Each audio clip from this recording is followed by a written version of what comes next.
போன வாட்டி மருதாணி வைக்க ஆசைப்பட்டு நான் ஒரு தப்பு பண்ணிட்டேன்.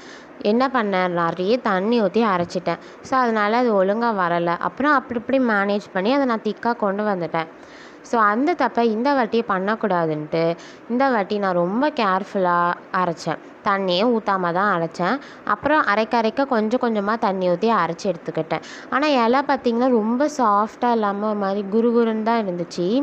சரி பரவாயில்ல அப்படின்னு சொல்லிட்டு நானும் கையில் வைக்க ஆரம்பிச்சிட்டேன். எப்போ மருதாணி வச்சாலும் எனக்கு 2 கையிலையும் வைக்கணும்னு ஆசை. ஆனால் அது எப்போவுமே நடக்காது. ஒத்த கைக்கு மட்டும்தான் வைப்பேன். ஏன்னா இன்னொரு கையிலேருந்து நம்ம வேலை செய்யணும் இல்லையா? ஸோ அதனால் நான் வைக்க மாட்டேன். ஆனால் நான் அந்த கைக்கு வச்சுக்கிட்டு இருக்கையிலே எனக்கு பார்த்திங்கன்னா இந்த கையில் நல்லா கலர் பிடிச்சிட்டு, ஏன்னா எங்கள் வீட்டில் உள்ள மருதாணி நல்லா டார்க்காக கலர் பிடிக்குது. ஸோ அதனால் அந்த இதில் வைக்கலையே இங்கேயும் வச்சிருச்சு, கலர் நல்லா பிடிச்சிருச்சு. ஸோ ஃபைனல் ரிசல்ட் பார்த்திங்கன்னா இப்படி தான் இருந்துச்சு. பார்க்கவே ரொம்ப அழகாக எனக்கு பிடிச்சிருந்துச்சு.